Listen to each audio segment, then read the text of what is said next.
There is a few different methods depending on the type of key that you have. I have a couple here that I'll show you and demonstrate.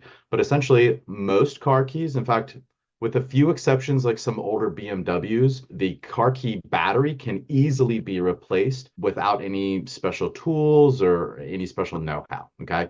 So this is a common proximity key. This is for a push to start vehicle. This happens to be for a Toyota. You would see this on a Toyota Prius, for example, very common type of car key.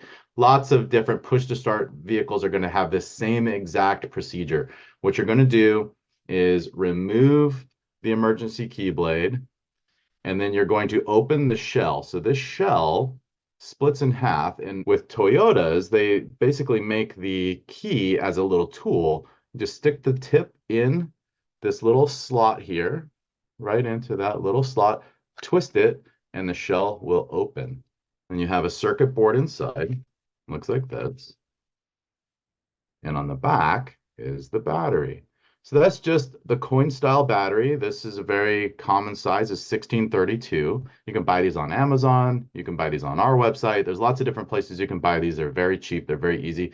Just pop that battery out, pop a new one in. Be careful not to break any of these little plastic teeth that hold the lip of the battery. But other than that, super easy. Put it back into the shell, close it, and you're good to go. The key won't forget its memory or anything like that. Some people are afraid that the key will need to be reprogrammed to the vehicle. That's not true. And in most cases, the batteries can easily be replaced.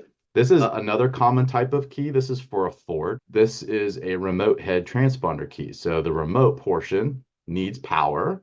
So when you press the lock and unlock buttons, it can send out a radio signal that can be detected by your vehicle. And it's just a similar type of battery as that Toyota proximity key. So with this, you would need something to place into this little slit at the side.